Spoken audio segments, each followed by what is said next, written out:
All right, let's get right into it. Today, we're going to dig into a value investor's playbook to answer a really important question. Are you actually building long-term wealth? Or are you just gambling in the market? We're going to break down that crucial difference between smart investing and some pretty dangerous speculation. So let's kick things off with a question that, honestly, gets to the very core of a huge investing mistake.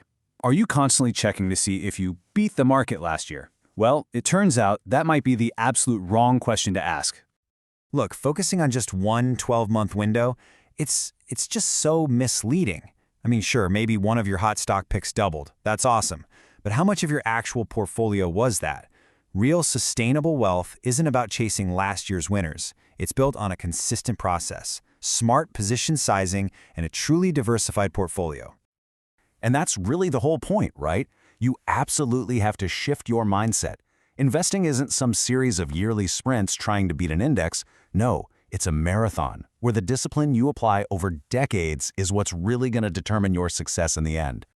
You know, this obsession with the short term, it leads us straight into what might just be the single biggest trap in the market today, the critical and frankly often misunderstood difference between investing and speculating. I mean, check this out. The data from a recent report it's just staggering, really. It shows that Gen Z investors are four times more likely to own crypto than to even have a retirement account. This just highlights a massive shift away from traditional investing and toward much more speculative assets. So, what actually makes something an investment? Well, here's a really simple test you can use. If the market where you trade it suddenly shut down tomorrow, would that asset still generate income for you? Would it still have its own value? If the answer is yes, you probably have a real investment on your hands. And this right here, this lays out the difference perfectly.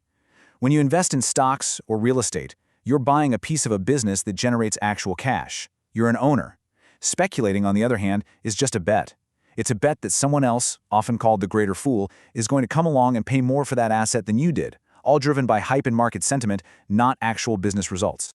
Hey, by the way, if you're getting some value out of this breakdown, do me a quick favor and hit that like button and subscribe to Stock Market Mojo.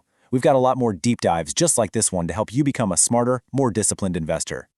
All right, enough with the theory. Let's put this whole value mindset into practice with a real-world case study. We're going to dig into a company that, on the surface, looks incredibly cheap, but it's facing some pretty serious problems. The company we're looking at is HP Inc., ticker HPQ. And yeah, right off the bat, you can see by standard metrics like the price-to-earnings ratio and price-to-free cash flow, it looks like a total bargain. But as value investors, we know price is only one part of the story. The real question is, why is it so cheap? And here's the why. The business is up against some major challenges. Revenue is actually shrinking. Demand for its main products, PCs and printers, is weak.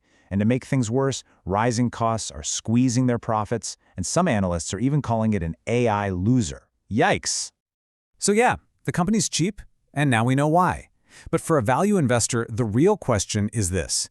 Is there a credible plan in place to navigate all these problems and maybe unlock some value over the long haul?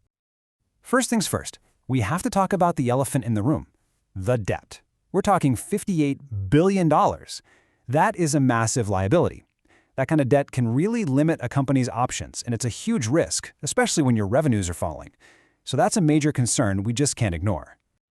But on the flip side, management is doing something really powerful to return value to the people who stick around. They are aggressively buying back their own stock.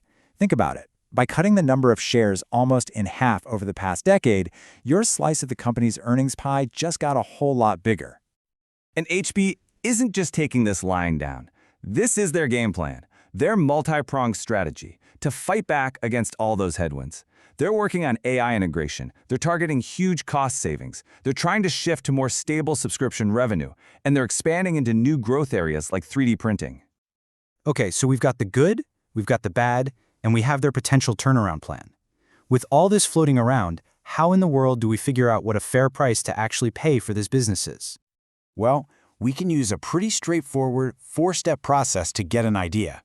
And just remember, this isn't about guessing the stock price for tomorrow. No, this is about estimating the intrinsic value, what the business itself is actually worth, based on some reasonable ideas about its future.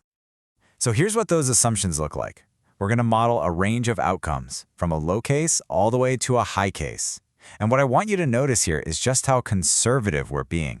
I mean, our worst case scenario still has revenue shrinking.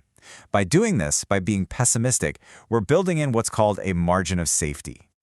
And when we plug all those numbers into our model, this is the range of potential values we get. And see, it's not about finding one single magic number. It's about creating this range so we can see if today's stock price, let's say it's trading at 30 bucks, falls below our target, or maybe even below our low-end estimate. That gives us that all-important margin of safety. And really, this all boils down to one final critical question you have to ask yourself every single time you invest. It is so easy to get swept up in a great story, a hype narrative, or a turnaround plan, but a disciplined investor knows that the story is completely useless if you can't buy the company's future cash flows at an attractive price. Hey, if you want to get better at building a disciplined process just like this one, to find great companies at fair prices, then you should definitely subscribe to the Stock Market Mojo YouTube channel. We'll help you separate the exciting stories from the actual cash flows. Thanks so much for watching.